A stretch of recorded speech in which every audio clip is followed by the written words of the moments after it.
welcome to the Dark Room, horror fans. I am the Horror Seeker, and finally, I'm able to bring to you the debut episode of my new series, 13 on the 13th. This will be a rundown of some of my favorite moments of the genre, which I will be bringing to you on Friday the 13th. As you may have noticed, this first episode is coming to you a bit late. What can I say? Sometimes life gets in the way, and I am, in fact, a one-man army here as far as developing this show. So as far as this first episode, I hope you can forgive me on that. This is a series that I have come up with the idea only a few days before this past Friday the 13th, but it is a series nonetheless that I have been really looking forward to, so I hope you can enjoy. Please hit that like and subscribe button, and as well as share this video with some of your fellow horror fans. And lastly, one big thank you to the creators over at VHS Nightmares. I'm going to put a link in the description below to their channel. So if you got some time, please head over there and check out what they have to offer, because it's some pretty neat stuff. I can't believe I came across this song, and I'm very grateful that they're allowing me to use it for this series. So thank you once again to VHS Nightmares. So without further delay, here we go. They're coming to get you, Barbara. You know, it's Halloween. I guess everyone's entitled to one good scare, huh?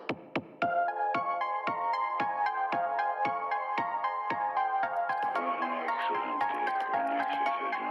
She just goes a little mad sometimes. We all go a little mad sometimes.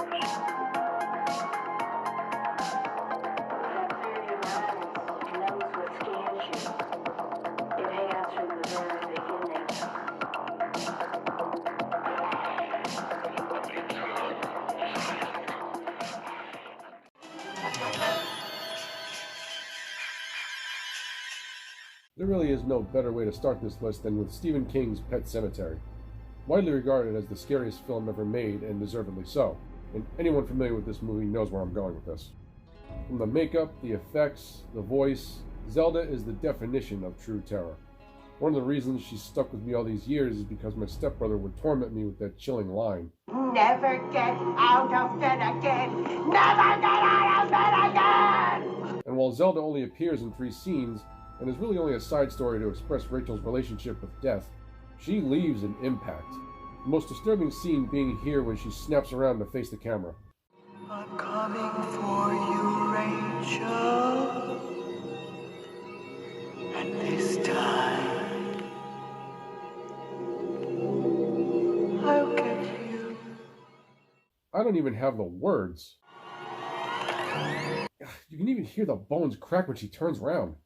As many of you know, Zelda was portrayed by Andrew Habatsek, apologies if I mispronounced his name, which was a genius creative decision, intentionally or unintentionally. Either way, it's certainly a scene that I feel would even send the devil's rejects running for the door. And I will get you. For letting us die. No, shit, fuck, shit, fuck!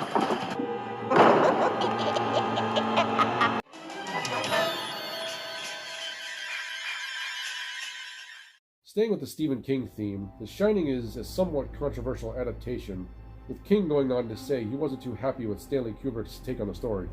Whether or not you agree, you can't deny the brilliant performances across the board, not having to elaborate on Jack Nicholson's incredible presence any more than what's already been said. There have been countless videos digging into every minute detail of every frame, trying to understand the meaning behind it all. It is such a great build-up of a man's deteriorating sanity, to where the best scene is not so much the payoff, but the moment before. The moment when Jack has finally lost it and is now taking his time to vent. Has it ever occurred to you that I have agreed to look after the Overlook Hotel until May the 1st? Does it matter to you at all that the owners have placed their complete confidence and trust in me, and that I have signed a letter of agreement, a contract, in which I have accepted that responsibility? Jack has stated that Shelley Duvall was one of the best people he's ever worked with, and it shows. There has to be a strong dynamic to carry such a film. The week's over. You've had your whole fucking life to think things over. What good's a few minutes more gonna do you now? Like I say, love it or hate it, it's a great film, and a maddening descent into insanity.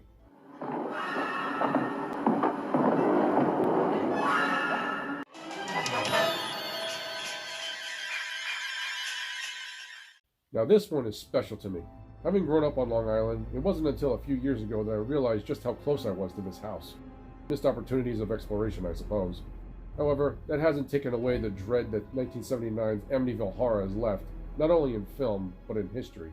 It's one of the best haunted house movies out there, made during the best of times. While films today have the luxury of boundless CGI, back then it was believable performances and storytelling that sold an audience. And while the source material itself lends questions to its validity, there have been some terrifying claims over the years, many aspects of which were depicted in the film. In this scene, Helen Shaver delivers a chilling read, leaving you to wonder just how much of this was actually real. I know well. And that voice cuts right through you. Is the passage to hell?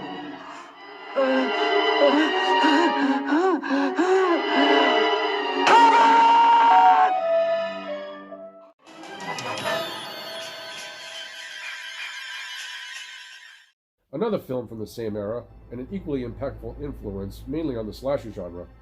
Oddly enough, for a film titled The Texas Chainsaw Massacre, there isn't that much blood in the film.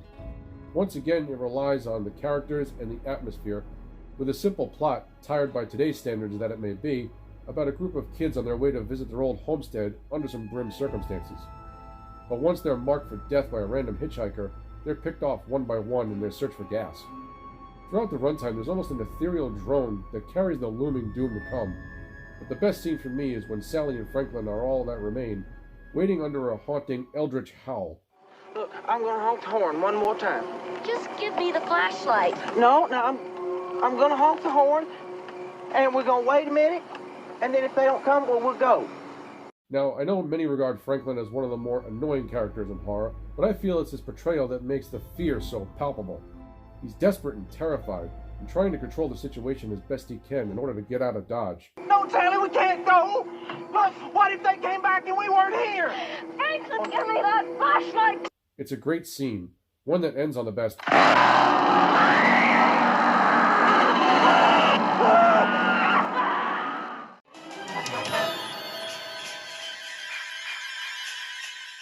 Dead Silence is a film I don't hear mentioned all that much, which is a shame. It's an overlooked gem in my opinion. Granted, the story is a bit convoluted and extraordinary, but it navigated the elements well enough. A haunted town with a bizarre past, and a radical supernatural presence that ties it all together. Not to go into spoiler territory, but when the ghost of an old ventriloquist returns to slay those who wronged her, it makes for some interesting death scenes. And while the kills are creative enough, it's our brief look at Mary Shaw when a young boy sneaks into the mortuary that gets your heart to skip a beat. Mary's request to become a doll is strange, to say the least, but I didn't think such a thing could be so creepy. If you haven't seen Dead Silence yet, I highly recommend it. Now, who's the dummy?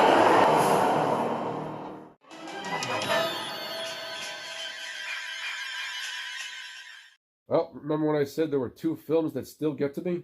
Well, here we are with Event Horizon. You can't leave. She won't let you. You just get your gear and get back on the Lewis and Clark, Doctor, or you'll find yourself walking home. I am home. An original Lovecraftian film about, essentially, hell. Although we never get to see hell as it is, we're definitely treated to the gruesome aftermath and the effects it takes on anyone and everything that dares to venture into the unknown. There's plenty of blood and psychological horror to go around, and while it's disturbing enough when we finally see what happened to the other crew, the distress call beforehand is much more effective at getting under your skin.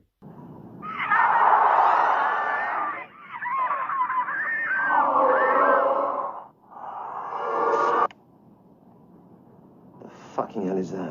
It sits in your head for half the film, giving your imagination a chance to work up an image for you. What's that? You hear that?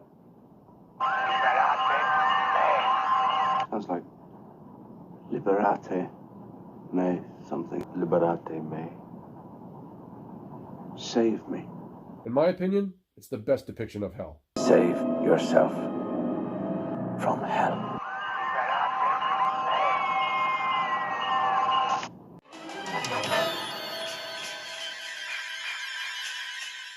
This is a quick one from the remake of The Blob, one of the best executed retellings of sci-fi horror. For this scene, there's really no setup, no drawn-out suspense. It's a simple case of wrong place, wrong time. But it's the suddenness of it all that's so jarring. There's no time to get ready for what's coming once this acid blob falls on our character. We see Shawnee Smith in one of her earlier roles.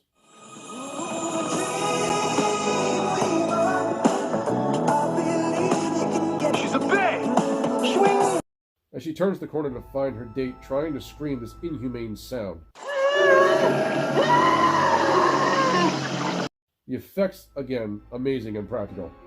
Take note, Hollywood. This is how it's supposed to be done.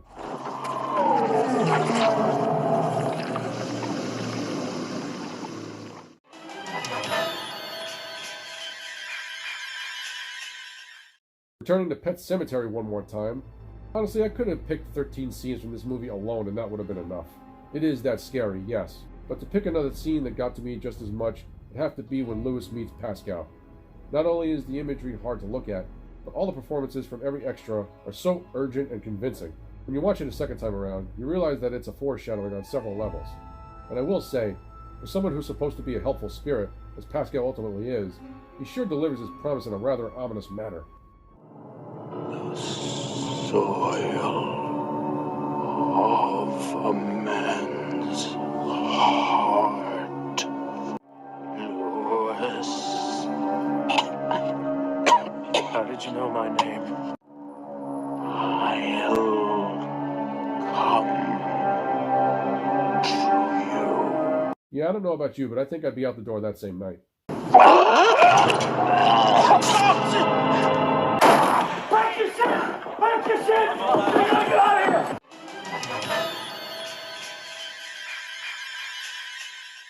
Another quick one from a great original monster movie that unfortunately has been stained with controversy.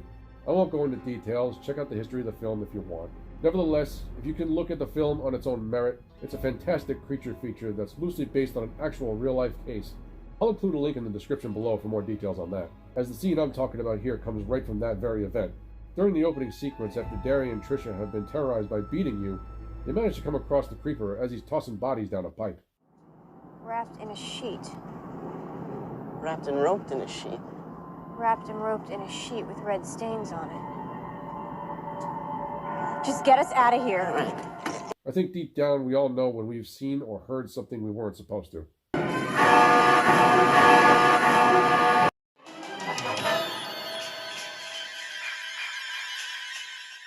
One of the best atmospheric scenes I've ever seen, Haggis the Witch from Pumpkinhead. Here's this old woman who looks to be growing into her chair. One might expect her to be dead, but Ed Harley walks right in to ask her to avenge him and his son. He called upon this thing in that man's name, and that man, he'd be avenged. It bears repeating, aside from the makeup, there's no movie magic going on. It's an ominous setting with an old witch who, for all intent and purposes, tries to tell him not to go through with this. What you ask? Got a powerful prize. While Haggis doesn't mind summoning the demon, she's not above sparing one soul.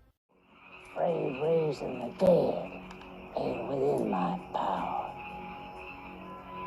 I think that's what it is that's so disturbing. She's compassionate to his plight. But hell, if that's what you really want. You can go now, Ed Harley. Now it begins.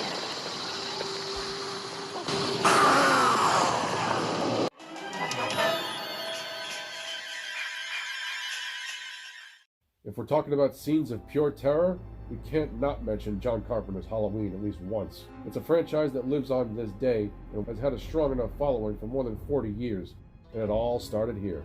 We spend the majority of the film building up this picture of who Michael Myers is, and watching him roam around the town, stalking, watching, waiting. And I never noticed this until now, but Myers is a creative in the ways of mayhem, setting up elaborate scenes for Laurie to come across, and taking the time to savor the moment here with Linda.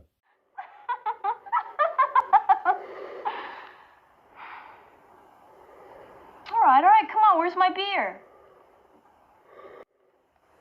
Okay, don't answer me. Are you weird? The only time I can think where a sheep ghost was actually scary.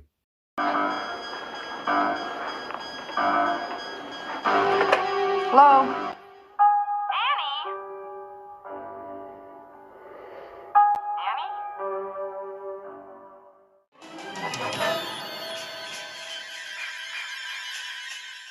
I don't think anyone would argue when I say that any scene with Hannibal Lecter is unsettling enough. Anthony Hopkins' performance as the cannibalistic doctor is legendary, and paired with Jonathan Deem's directing, it's as though Lecter is always looking at you throughout the film. Now, it was difficult upon rewatching to pick a scene for this list, but I have to go with Lecter's escape. His plan was so elaborate and visceral in design, and overcome with panic as the guards scrambled to track him down, that the true horror doesn't come during the scene, but after, when we finally realize what's happened. Unfortunately, the authentic experience can only be had upon a first viewing, so I do envy anyone who hasn't seen this film yet. The vital signs are good. Pressure is 130 over 90. Yeah, that's right, 90. Pulse 84. And if that is so, I can't express the kind of film you're missing out on.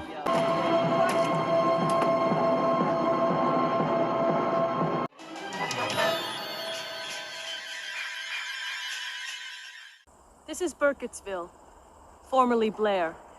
And finally we come to the end, where I'm sure I'll catch some objections here. Though many disagree, I find the Blair Witch Project to be a fantastic supernatural horror movie.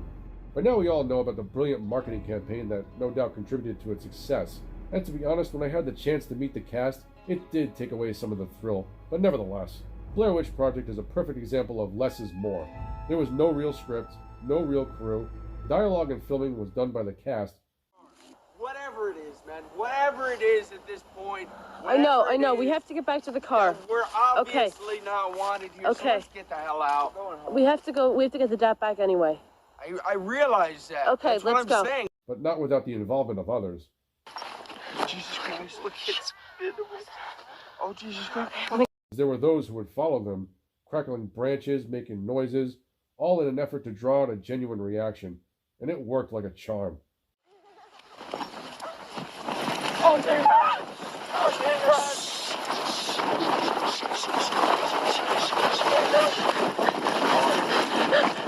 Go, fucking go! And be honest, if you weren't completely aware of the situation, you'd be just as scared for your life. Oh my God, what the fuck is that? What the fuck is that?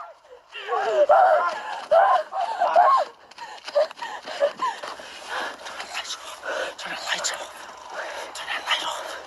Turn it off, Josh. All lights off. All lights off. All lights off. So that's it. There you have it. 13 of the most horrifying scenes, in my opinion at least. Which ones do you agree with? Which scene's going to be keeping you up at night? Let me know in the comments below. If I happen to have missed one of your favorite ones, also let me know, because who knows, it might end up in another series down the road. So that's going to do it for this episode of 13 on the 13th. Thank you for your patience and your forgiveness for this one coming out a little delayed. And until next time, my friends, stay scared, stay creepy, and I will see you on the other side.